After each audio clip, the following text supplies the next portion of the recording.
सब कोई आंगन में उत्साह में लगे हुए हैं। हम लोग सत्संग में बैठे हुए हैं। यह सभा सबको अच्छा नहीं लगता है।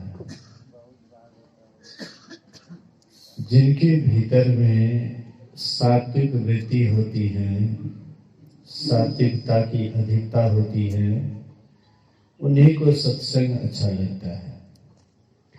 जिनके अंदर में राजस वृत्ति प्रधान है, तामस वृत्ति प्रधान है, उनको सत्संग अच्छा नहीं लगता है। कुछ माँ बहनें आई और जैसे ही गीत नाद समाप्त हुआ वैसे ही यहाँ से चली गई। उनको सत्संग से कोई मतलब नहीं है। मतलब कैसे रहेगा? जिनके अंदर में प्यास होता है वही पानी की खोज करते हैं, और जिनको प्यास ही नहीं है उनके पास में कुआं कभी उठ करके नहीं आएगा। कुआं की तलाश प्यासे व्यक्ति करते हैं। इसलिए चाहिए, प्यास जगाना चाहिए। हर एक के भीतर में यह प्यास है, लेकिन उस प्यास की तरफ हमारा ख्याल नहीं जाता है। इसलिए हम आप दिन रात प्यासे रहते हैं। जिनके नाम पर अभी सत्संग हो रहा है उनको भी बैठना चाहिए। जैसे बच्ची का स्वयंवर होने वाला है, उनको भी बैठना चाहिए, क्योंकि जीवन का ऐसे काम वह करने के लिए चली है जो काम संसार में सबसे कठिन है। यह कठिन काम को करने से पहले गुरु महाराज जी का आशीर्वाद लेना चाहिए। गुरु के सिर पर जिनको आशीर्वाद रहता है, वे कठिनाई में भी बड़ी सुलभता के साथ जीवन जी लेते हैं। और जिनको गुरु महाराज जी का आशीर्वाद नहीं रहता है तो उसका आसान जीवन भी कठिन बुझाता है। इसलिए इस कठिन काम को करने के लिए सत्संग से सदुपदेश लेना चाहिए, सत्संग की बात को सुनना चाहिए, जिससे इनका इहलोक और परलोक दोनों जीवन सार्थक और सफल हों। एक बार हम लोग गुरु महाराज जी की जय जयकार बुलंद आवाज में करें। बोलिए श्री सद्गुरु महाराज की जय। श्री सद्गुरु महाराज की जय। श्री सद्गुरु महाराज की जय। अखंड मंडलाकारं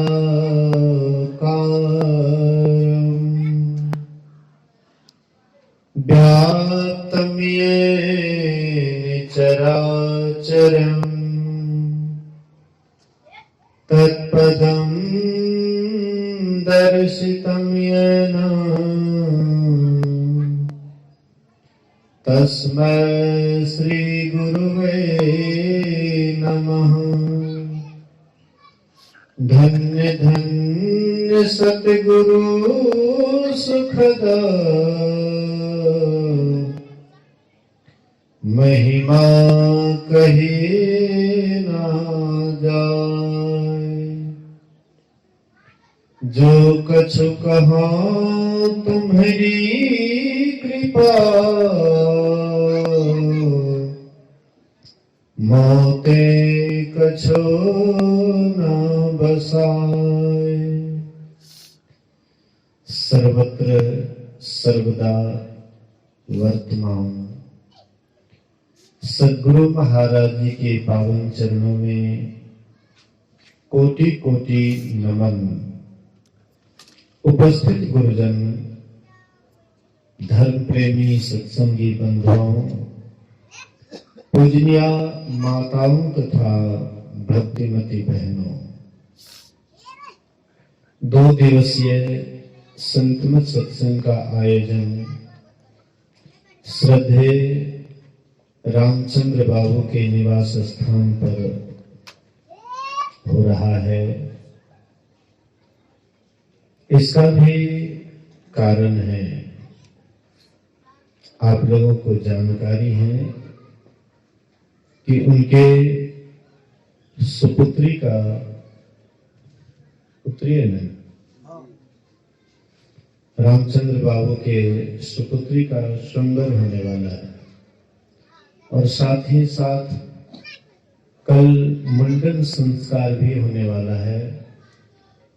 इसी के उपलक्ष्य में यह 2 दिवसीय संतमत सत्संग का आयोजन रखे। तो यह सत्संग जो रखा गया है वह बच्ची के नाम पर, ऐसे तो संसार में औरत के बराबर, माताओं के बराबर कोई नहीं सहते हैं कष्ट को। कितना हो दुख हो, कितना हो तकलीफ हो, वे बहुत सहती है। सहने की क्षमता पुरुषों से अधिक महिलाओं में होती है। अगर इस तरह से पुरुष को कहीं पर रख दिया जाए, किन्हीं के धन पर रख दिया जाए, तो ये नहीं रह पाएंगे। लेकिन एक स्त्री है जिनके भीतर में इतना सहने का गुण परमात्मा ने भर दिया है कि वे अनजान बालिका किसी भी परिवार में जाती है तो वहां पर उनको अपना समझ बैठती है और अपना समझ करके इतना उसमें घुल मिल जाती है कि पता नहीं लगता है कि ये दूसरे परिवार से आई हुई है। ये क्षमता एक माताओं के अंदर में, बहनों के अंदर में परमात्मा ने भर दिया है। इसलिए स्त्री को लोग आंवला भी कहते हैं। आंवला मतलब कमजोर, लेकिन स्त्री केवल आंवला ही नहीं, वे श्यामला है, अर्थात शक्तिशालिनी है। इनके अंदर में अनंत शक्ति भरा पड़ा है।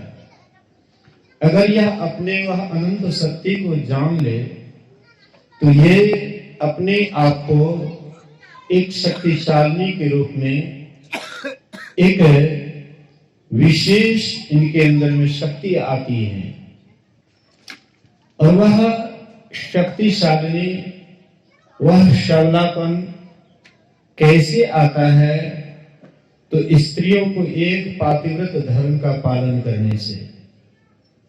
स्त्रियां अगर एक पातिव्रत धर्म का पालन करें, एक अपने पति को ही ईश्वर समझ करके उनके आदेश उपदेश में चलें, तो उनके अंदर में एक अनंत शक्ति हो जाता है। हम आप जानते हैं सती सावित्री थी। सती सावित्री को उनके पिताजी कहते हैं कि तुम अपना वर अपने से चयन कर लो। तो सती सावित्री जाती है अपने वर को चुनने के लिए।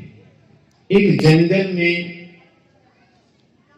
सत्यवान नाम का युवक था, उसको देख करके सती सावित्री उनको अपना पति मान लेती है कि यही मेरे पति रहेंगे। इस पर जब वह चयन करके आई अपने पिता के पास, तो पिता कहते हैं कि पुत्री, क्या तुम अपने पति का चयन कर ली है? बोले कि हाँ, मैं अपना पति का चयन कर ली हूं। बोले कि देखो कैसे हैं वे पति? बोले कि वे जंगल में रहते हैं। बोले कि तुम पति भी चयन की, तुम जंगल में रहने वाला, कोई राजकुमार का चयन करती, तब तक में नारद जी आ गए और नारद जी कहते हैं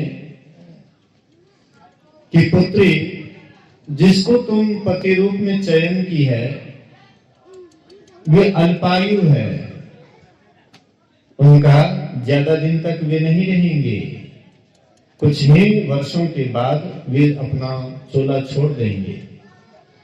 इसलिए ऐसा करो, तुम अभी कुछ बिगड़ा नहीं है, अभी तुम दूसरे पति भी चयन कर सकती हो। सती सावित्री कहती है कि मैं भारतीय नारी हूं, और भारतीय नारी जब जीवन में एक पति को चयन कर लेती है तो फिर दूसरे की तरफ आंख उठा करके नहीं देखती है। इसलिए मैं भारत की नारी हूं, चयन एक ही पति की किए हूं, चाहे वह जैसे भी हो वही मेरे पति हैं। इस पर नारद जी उनको बता दिए कि इतने वर्षों के बाद तुम्हारे पति का शरीर छोड़ जाएगा। तो वह दिन गिनती रहती थी, उसकी शादी हो जाती सत्यवान से, वह जंगल में रहती थी, जितने भी आभूषण गहना जेवर थे सबको खोल करके जंगल में जैसे साधारण वेशभूषा में उनके पति रहते थे, वह भी अपने आप को साधारण वेशभूषा में रहती थी और नित्य प्रति अपने पति की सेवा करती थी, सास ससुर की सेवा करती थी। उनके सास ससुर अंधे थे, नयनहीनता के कारण हर एक कार्य सावित्री को ही करना पड़ता था, लेकिन सावित्री कभी भार समझ करके सेवा नहीं करती थी। स्वेच्छा से, सहर्ष हृदय से वह बराबर सेवा करती थी। संयोग से जब वह दिन आ गया, उनके पति का अंतिम समय आ गया, अंतिम दिन आ गया, उस दिन सावित्री कहती है अपने पति से, कहती पति देव, मैं आपके साथ जंगल देखने के लिए जाऊंगी। बोले कि देखो, तुम काहे के लिए जंगल जाओगी, जंगल में बहुत हिंसक जानवर रहते हैं। बोले कि आप मेरे साथ रहेंगे तो हमें कोई डर भय नहीं रहेगा, आप मेरे पति भगवान रहेंगे तो हमें क्या दिक्कत है। जब समझाए नहीं समझे, न हम जेबे करेंगे। बोले कि अच्छा कोई बात नहीं, सास ससुर से आज्ञा ले लो। बोले कि मैं पहले ही सास ससुर की सेवा सुरक्षा करती हूँ, पानी आदि की व्यवस्था करती हूँ, जरूरत सामान उसके पास धर दी हूँ और आदेश भी ले ली हूँ। कहते अच्छा ठीक है चलो। तो वह जाती है और जंगल में जैसे जाती है, उनके पति देव एक वृक्ष पर चढ़े सूखी टहनी काट रहे थे, तब तक में उनके माथे में दर्द होता है और बोले कि सावित्री, मेरे माथे में बड़ी जोर से दर्द हो रहा है। सावित्री समझ गई कि हमारे पति का अंतिम समय है। बोले कि पतिदेव नीचे उतर आइए। वे नीचे उतर आए। सावित्री उनके सिर को अपने गोद में रख लेती है। तब तक में यमदूत आए उनके पति को लेने के लिए, लेकिन पातिव्रत के प्रभाव से, पातिव्रत के विशेषता से, शक्ति से वे उनके पति को नहीं ले जा सके। अंत में यमदूत हार करके चले गए अपने मालिक के पास, यमराज के पास, और यमराज से कहते हैं कि महाराज, मैं उस सती सावित्री के पास गया उनको लाने के लिए, उनके पति को लाने के लिए, लेकिन उनके सतीत्व का प्रभाव इतना था, सतीत्व के प्रभाव से मैं उनके प्राण को नहीं ले सका। इसीलिए महाराज ये काम हमसे नहीं होगा। तो उनके मालिक जो धर्मराज स्वयं थे, वे स्वयं आए और आकर के सत्यवान को प्यास लगा देते हैं। उसको जब प्यास लगी तो कहते हैं सावित्री, बहुत जोरों से प्यास लगी है, पानी पिलाओ।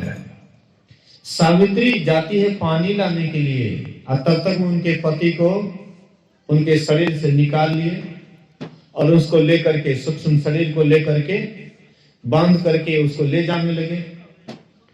जैसे ले जा रहे थे तो सावित्री भी देख लेती है कि धर्मराज हमारे पति को ले जा रहे हैं, तो सती सावित्री भी धर्मराज के ही साथ लग जाती है।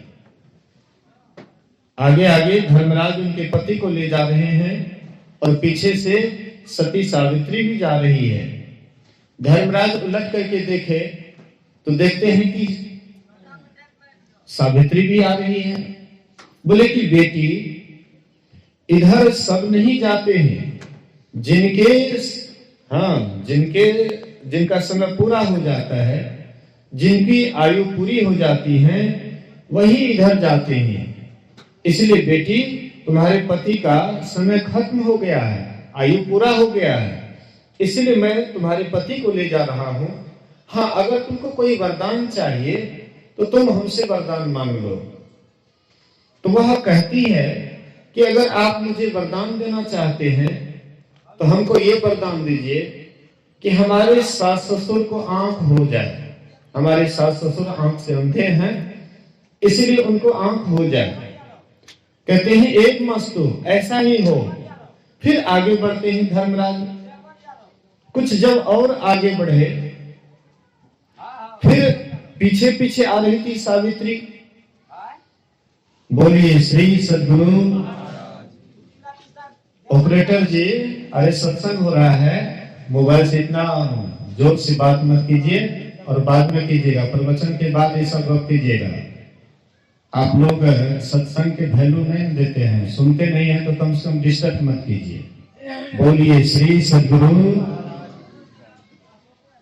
तो धर्मराज जैसे ले जा रहे थे, कुछ और जब आगे बढ़े तो फिर देखते हैं कि सती सावित्री पीछे से आ रही है। बोले कि पुत्री, मैंने तुमसे कहा वरदान मांगने के लिए, मैं वरदान भी दे दिया। अगर तुम्हें और वरदान चाहिए तो तुम मांग ले, लेकिन लौट जा, इधर ज्यादा दूर तक आ गई है। तो फिर कहते हैं कि दूसरा वरदान अगर आप देना चाहते हैं तो हमारे पति का जो खोया हुआ राज्य था वह मिल जाए। बोले एक मस्तु ऐसा ही हो। फिर और आगे बढ़ते हैं तो फिर देखते हैं सती सावित्री पीछे से आ रही है। बोले कि पुत्री, मैं तुझे दो दो वरदान दे दिया हूं, अगर एक और मांगना है तो मांग ले, लेकिन बेटी लौट जा। फिर तीसरा वरदान में मांगती है कि हमको 100 पुत्र हो। तो बोले कि कोई बात नहीं, हाँ मैं तुम्हें वरदान देता हूं कि तुमको 100 पुत्र भी होगा, अब तुम लौट जाओ। लेकिन फिर जब आगे बढ़ते हैं तो देखते हैं उधर से सावित्री आ रही है। बोले कि पुत्री, मैंने तुझे 3-3 वरदान दे दिया, अब तुम मेरे पीछे क्यों आ रही है? अंतिम अगर तुमको और वरदान मांगना है तो एक और मांग ले, लेकिन लौट जाओ।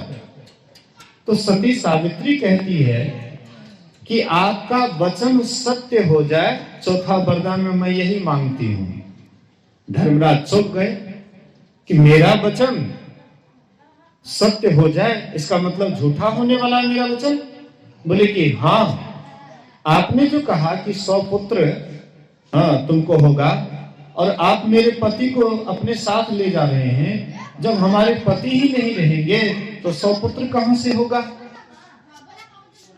धर्मराज कहते, पुत्री तुम जीत गई, मैं हार गया, लो मैं तुम्हारा पति को लौटा देता हूं।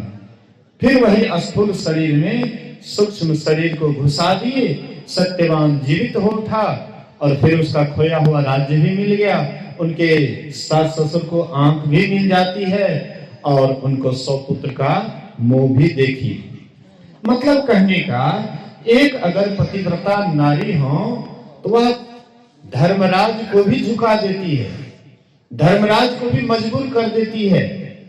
इसलिए स्त्रियों के अंदर में पातिव्रत धर्म का प्रभाव होना चाहिए। एक ही धर्म, एक व्रत नेमा, काय वचन मन पति पद प्रेमा। स्त्रियों का एक ही धर्म होता है। वह एक धर्म क्या होता है?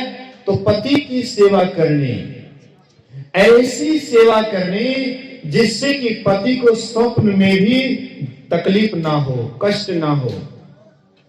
एक होती है धर्म पत्नी, दूसरी होती है पत्नी।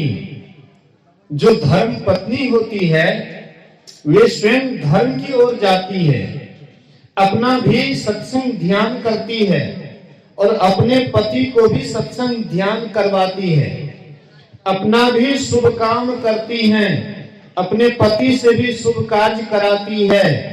इसका नाम है धर्म पत्नी। धर्म के पथ पर चलते चलते अगर उनको तकलीफ हो तो उसको सहती है। पति अगर मारते पीटते भी हैं धर्म रास्ते पर तो पर भी वह कष्ट को सहती है, मार खा लेती है, लेकिन धर्म पथ का कभी त्याग नहीं करती है। इसी का नाम है धर्म पत्नी। दूसरी होती है पत्नी।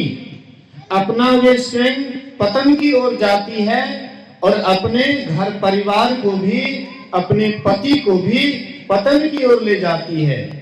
अपना दिन रात विषय विलास में डूब करके रहती है और अपने पति को भी विषय विलास में डुबा करके रहती है। ऐसे पत्नी पतन की ओर जाती है, अर्थात नरक की ओर जाती है।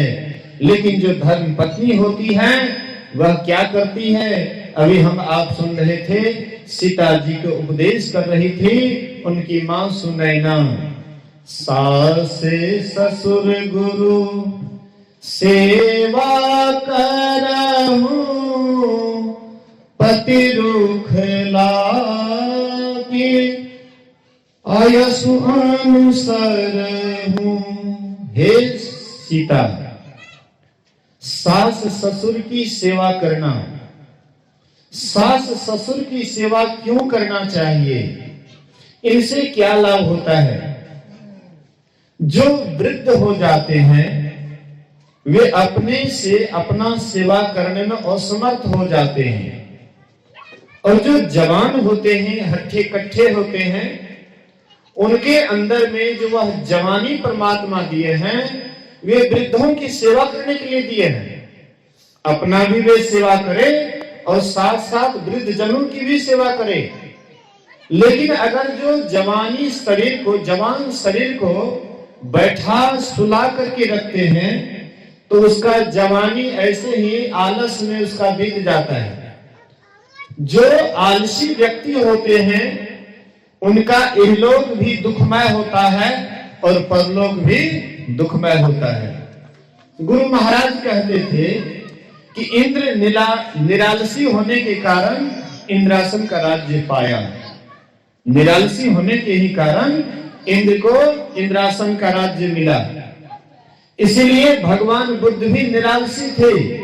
संत महापुरुष जितने होते हैं वे निरालसी होते हैं, आलसी नहीं होते हैं। तो जो आलसी होते हैं वे यहाँ का राज्य भी उसका धीरे धीरे पतन हो जाता है और वहां का राज्य भी उसका खराब हो जाता है। जो निरालसी होते हैं वे दूसरे के हृदय पर राज्य करते हैं। बोलिए श्री सद्गुरु महाराज की।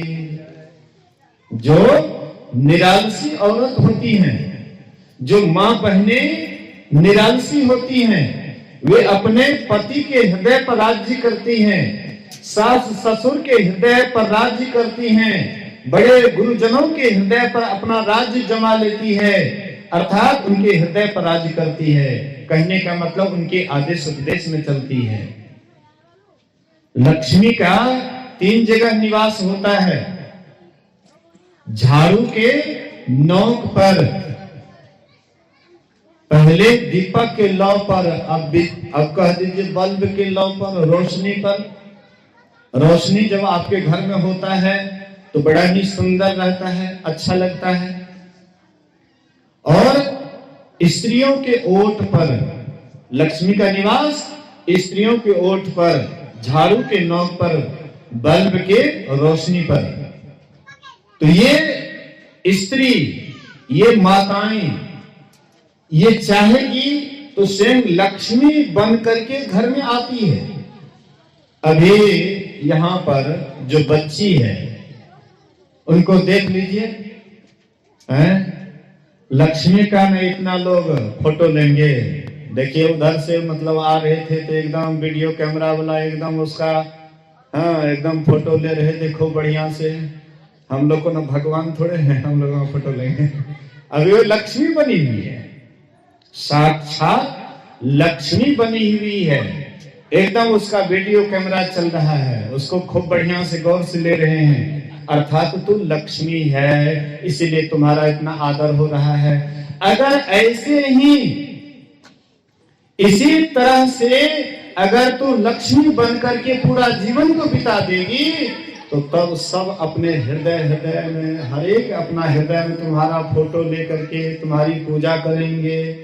जैसे घर घर में लक्ष्मी पूजा होती है, लक्ष्मी जी की पूजा करते हैं, वैसे उसकी भी पूजा करेंगे।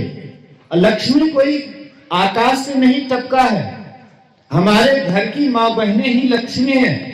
जिस घर में लक्ष्मी का निवास होता है वहां पर दिन दुनी रात चौगुनी की तरह हर चीज में वृद्धि होती है। धन में भी वृद्धि होती है, सुख में भी वृद्धि होती है, शांति में भी वृद्धि होती है, परिवार में भी खुशहाली बुझाता है, परिवार में भी मेल रहता है, आपस में मेल रहता है और सबका जीवन बड़ा आनंद से कटता है। इसलिए कबीर साहब कहते हैं, कहे कबीर निज रहनी संभारी, सदा आनंद रहे नर नारी। कबीर साहब कहते हैं, कहे कबीर निज रहनी संभारी। अगर अपने रहनी को संभाल लीजिए, अपने आचार विचार को संभाल लीजिए, आपका व्यवहार सुधर जाए, आपका विचार सुधर जाए तो कहना क्या है। कहे कबीर निज रहनी संभारी, सदा आनंद रहे नर नारी। ये नर और नारी सदा आनंद से रहेंगे, जीवन इनका खुशियों से भर जाएगा। दो बहन थी, सहोदर दो बहन थी। दोनों बहन की समय से शादी हो जाती है तो बड़ी बहन सुशील टाइप की थी, स्वभाव शांत था, किसी से झगड़ा नहीं करती थी, सबसे मेल से रहती थी। लड़ाई झगड़ा का तो मतलब उसको आदतें नहीं था। लेकिन छोटी जो बहन थी बड़े झगड़ालू स्वभाव की थी, बात बात में चिड़चिड़ापन, बात बात में गुस्सा, बात बात में गाली गलौज। तो दोनों बहन में दो संस्कार। आप ऐसा नहीं सोचिएगा कि दो भाई है तो दोनों भाई एक ही संस्कार के होंगे। एक पिता के विपुल कुमारा हो ही पृथक गुणशील आचारा। एक ही पिता है लेकिन पुत्र दो होता है तो दो रंग का हो जाता है। रावण अगर दुष्ट था, पापी था, नारकीय था तो उसी का भाई विभीषण भगवान के अनन्य भक्त थे। दोनों तो भाई ही थे, दोनों राक्षस कुल में ही पैदा हुए थे, दोनों का एक ही बाप था, लेकिन दोनों के संस्कार में आसमान और धरती का अंतर था। ऐसी दो बहन थी, दोनों बहन में एक बहन लक्ष्मी का पूरा संस्कार भरा हुआ था और दूसरी बहन जो थी दरिद्रिणी का संस्कार भरा हुआ था। तो दोनों बहन की शादी होती है। ये लक्ष्मी जब ससुराल गई तो लोग उनको, जितने भी परिवार के सदस्य थे, सब कोई उनको कहते थे, आहा लक्ष्मी मेरे घर में आई है, लक्ष्मी मेरे घर में आई है, आहा हे लक्ष्मी तू बहुत अच्छी है, तुम्हारा विचार बड़ा सुंदर है, जैसे तू रंग में रूप में सुंदर हो वैसे तुम्हारा आचार विचार भी बड़ा सुंदर है। लोग उनकी खूब भूरी भूरी प्रशंसा करते थे। लेकिन छोटी बहन जब जाती है ससुराल तो किसी को भी इनका व्यवहार नहीं अच्छा लगता था। सब इनको कुलक्ष्मी कह करके पुकारते थे। ये कुलक्ष्मी जब से घर में आई है, दिन रात कलह, दिन रात लड़ाई, दिन रात झगड़ा, दिन रात आपस में बेमनस, मतलब दोनों का दो व्यवहार। संजोग से साल भर वह भी रस बस करके आई भी साल भर के बाद रस बस करके आई।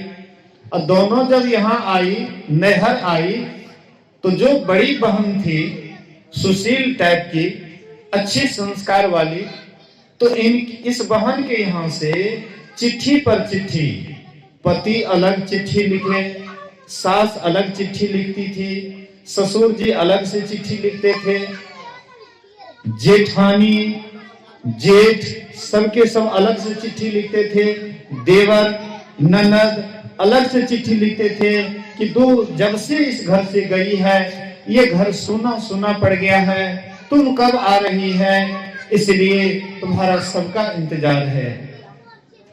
लेकिन जो कुलक्षणी थी छोटी बहन, वे जब से आई तो इनके घर से कोई खबर नहीं आया।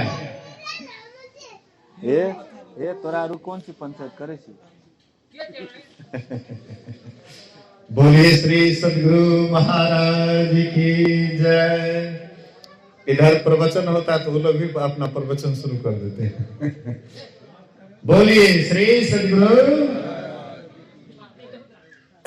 तो ये छोटी बहन कुलक्षणी कहती है, बहन क्या बात है कि तू जब से आई है तुम्हारी प्रशंसा में सब एक पर एक चिट्ठी पर चिट्ठी लिखते हैं, लेकिन मैं जब से आई हूं मेरे ससुराल से कोई भी मेरी प्रशंसा में एक भी चिट्ठी नहीं लिखे। आखिर बहन तू कैसी रहती है ससुराल में? बोले कि बहन सुनना चाहती है कि देखना चाहती है? बोले कि बहन देख लेती आंख से तो और विश्वास हो जाता। बोले कि कोई बात नहीं, चलो मेरे साथ। हाँ, कार्तिक का महीना था, शरद ऋतु आ गए थे और बड़ी बहन चलने लगती है तो छोटी भी साथ हो जाती है।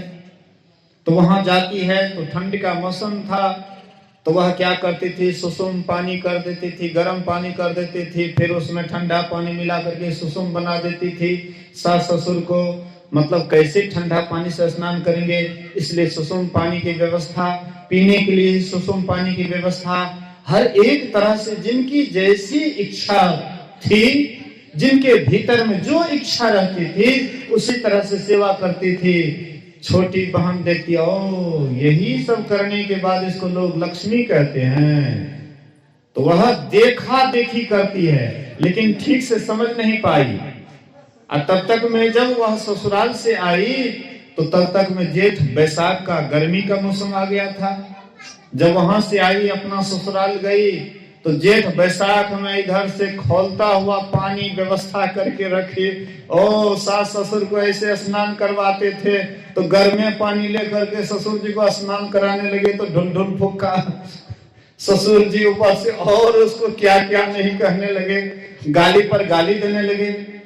मतलब कहने का देखा देखी भक्ति का कबहू न चरसी रंग, अब विपत्ति पड़े यूं छारसी ज्यों केचुल भुजंग। जो हृदय से सेवा करना चाहती है उसी से सेवा होती है, लेकिन जो देखा देखी में भक्ति करते हैं, देखा देखी सेवा करते हैं। सेवा से मतलब क्या? भक्ति, भक्ति से मतलब सेवा। जो हम किसी की सेवा करते हैं उससे उनको सुख लगे, उससे उनको सुख लगे, उनका मन प्रसन्न हो जाए, यही उनकी सेवा है। एक पतिव्रता थी, तो पहले के लोग हल जोतने के लिए जाते थे, तो वे हल जोत करके आए, प्यास लगी हुई थी जोर से, तो पुकारती है कि अरे हो जी, अरे कहाँ हो, बहुत जोर से प्यास लगी है, पानी पिलाओ। तो वह धान कूट रही थी। पुराने जमाने में लोग धान भी कूटते थे औखल समाट में, तो समाट औखल से वे धान कूट रही थी। अब पति जैसे पुकारे कि अरे बहुत जोर से भूख प्यास लगी है, पानी पिलाओ, तो वह क्या करती है, समाट को जैसे ऊपर उठाए थे वैसे ऊपरे उठा करके आकाश में समाट को छोड़ दी। अब पति के पुकार को सुनी तो दौड़ते हुए जाती है पति के पास, तुरंत पानी भर करके उनको पैर हाथ धुलाए, कुल्ला आचमन करवाए, उसके बाद पानी पिला करके जब वे तृप्त हो गए, शांत हो गए, अस्थिर हो गए, उसके बाद वह आती है। तब तक वह समाट वैसे ही धरा हुआ था आकाश में, जैसे समाट छोड़ करके आकाश में गई हुई थी, समाट ज्यों का त्यों पड़ा हुआ था। फिर वहां से आई, पति को खुश करके प्रसन्न करके आई और फिर वह समाट पकड़ी और कुटने लग जाती है। दूसरी पड़ोसिन कहती है, ओ ये अपने को पतिव्रता कहती है, यही ओ ऊपर में समाट छोड़ दिए, आकाश में अटका हुआ रह गया, तो लोग इसीलिए इनको पतिव्रता कहते हैं। अच्छा, हम दिखा करके छोड़ेंगे कि हम भी कोनो इनसे कम पतिव्रता नहीं हूं। तो पड़ोसिन क्या करती है, सब दिन अपने पति को डांट करके रखती थी। तोरे मन जहा करबो वह भैलते आय तो हाँ जा हर जोते ले, हम तोरा कर हम जहना ये बात तू हमरा से पानी मांगियो, हम धान कुटबे, तू मांगवा पानी तो हमें ये बात दौड़ के तोरा पानी दे ले। तो बेचारे डर से, पत्नी के डर से गए हाँ हल जोतने के लिए, और उधर से हल जोत करके आए, बेचारे को याद नहीं रहा, याद नहीं रहा, आ करके हाँ चौकी पर आकर के आखिरी चौकी पर सो गए। और उधर से कहती है, जी अरे नहीं सुनते हैं, नहीं सुनते हैं, अरे पानी हम बोले थे मांगने के लिए। बेचारी को डर हो गया, ओह बोली थी, अच्छा पानी लाओ, प्यास लगी है पानी लाओ। प्यास भी ठीक से नहीं लगी हुई थी, वो तो डर के मारे डर से बोले कि पानी पिलाओ। तो वह बेचारी जैसे समाट ऊपर उठाई थी और समाट को छोड़ करके आना चाहती थी कि वह समाट उसके नाके पर गिरा, नकबस्सा को तोड़ दिया। ये देखा देखी भक्ति, ये देखा देखी भक्ति से नहीं होगा, हृदय होना चाहिए। आप अपने पति की सेवा करती है, हृदय से सेवा करो, दिखाने के लिए नहीं। और जो हृदय से सेवा करती है वही ब्रह्मा विष्णु महेश को भी 6-6 महीने का बालक बना देती है। बोलिए श्री सद्गुरु महाराज। नहीं सुने हैं ना, नहीं कौन थी 6-6 महीने का जो बालक बना दिया है? माता अनुसुईया। अनुसुईया माता 6-6 महीने का ब्रह्मा विष्णु महेश को 6-6 महीने का बालक बना दिया। कौन सी के प्रभाव से? यही पातिव्रत के प्रभाव से। पति को इस ढंग से सेवा की कि पति इतना सेवा करके पति को खुश कर दी। और जो पति खुश हो जाते हैं तो पति हृदय से आशीर्वाद करते हैं। गुरु की सेवा अगर हृदय से करते हैं तो गुरु हृदय से आशीर्वाद देते हैं। और देखा देखी तो बहुत आदमी करते हैं, हाँ सत्संगी बन जाते हैं, भजन भेंट ले लेते हैं, लेकिन सब हृदय से ध्यान नहीं कर पाते हैं, हृदय से सत्संग नहीं कर पाते हैं। और जो हृदय से नहीं करते हैं, गुरु महाराज भी उनको हृदय से आशीर्वाद नहीं देते हैं। इसलिए हृदय से कोई भी काम करना चाहिए तो हृदय से करना चाहिए। जिनके परिवार खुशहाल होता है उनके घर में ही स्वर्ग होता है। जिनके परिवार में आपस में मेल होता है उनका घर ही स्वर्ग जैसे होता है। जिनके घर में कभी कलह नहीं होता है, लड़ाई झगड़ा नहीं होता है, वह घर ही स्वर्ग जैसा होता है। स्वर्ग को किसने देखा है? कोई देखे हैं स्वर्ग कैसा होता है? लेकिन जिस घर में मेल होता है, मैं कई घर जाता हूँ सत्संग करने के लिए, लेकिन देखता हूँ कि जहां पर घर में मेल है, आपस में कलह नहीं होता है, वह घर में देखता हूँ स्वर्ग जैसे। सबके अंदर में शांति विराजती है, सब कोई शांति से रहते हैं, सब कोई सुख से रहते हैं। इसलिए 2 दिन का जीवन मिला है, इस जीवन में एक दूसरे से प्रेम से रहें, पति के साथ प्रेम से रहें, सास ससुर की सेवा करें और साथ ही साथ गुरु भक्ति भी करें। गुरु महाराज कहते हैं, गुरु हितु है, गुरु पितु है, गुरु ही जीव के मितु हैं, गुरु सम कोई नहीं दूजा, जो जीवों को उधारा है। इसलिए गुरु भक्ति करनी है और सास ससुर की सेवा करनी है और पति के रुख को देख करके, पति के चेहरे को देख करके। सेवक 3 तरह का होता है। एक सेवक होता है कि स्वामी के चेहरा को देख करके उनको पता लग जाता है कि इनको क्यों चीज की आवश्यकता है। दूसरे सेवक वे होते हैं कि मांगने पर उनकी सेवा के लिए कोई सामान देते हैं, उनकी सेवा करते हैं। 2 दर्जे का, मध्यम दर्जे का सेवक। उत्तम दर्जे का सेवक चेहरा देख करके ही उनको पता लग जाता है कि स्वामी की क्या मांग है। दूसरे नंबर के मध्यम वर्ग के जो होते हैं कहने पर करते हैं, ये दूसरे मध्यम दर्जे का सेवक होता है। और तीसरे दर्जे का सेवक होता है कहने के बाद भी जल्दी नहीं करता, कई बार कहता है तब करता है, ये तृतीय दर्जे का। इसलिए हम आपको एक नंबर का सेवक होना चाहिए, चाहे गुरु का सेवक बने, चाहे अपने पति का सेवक बने, सास ससुर की सेवक बने, गुरुजनों की सेवक बने, लेकिन एक नंबर का जो विद्यार्थी एक नंबर का होता है वही फर्स्ट डिवीजन लाता है, वही अच्छी तरह से पास करता है और उसी का नाम होता है। इसलिए जिस बच्ची के स्वयंवर पर यह सत्संग हो रहा है, मैं गुरु महाराज से प्रार्थना करता हूं कि हे गुरुदेव, वह बच्ची के भीतर में आप ऐसा सद्ज्ञान भर दें ताकि वे यहाँ से जहां भी जाएं वहां पर आपस में मेल से रहे, एक दूसरे की सेवा सुरक्षा करे, जहां भी जाए वहां पर लक्ष्मी साक्षात विराजमान उस घर में हो जाए। अगर इस तरह से रहेंगे तो यह बच्ची इहलोक में भी इनका जीवन सुखी होगा, परलोक में भी सुखी होगा। तो अभी का सत्संग एक भजन के बाद आरती होगी। थोड़ा विलंब से सत्संग शुरू हुआ था, इसलिए थोड़ा विलंब हो रहा है। खैर कोई बात नहीं है, विलंब से होगा तो विलंब हो भी करता है, इसमें भी कोई टेंशन नहीं लेना है। तो आइए हम लोग उमेश बाबू से एक भजन श्रवण करते हैं, उसके बाद आरती की ओर चलेंगे। बोलिए श्री सद्गुरु महाराज की जय।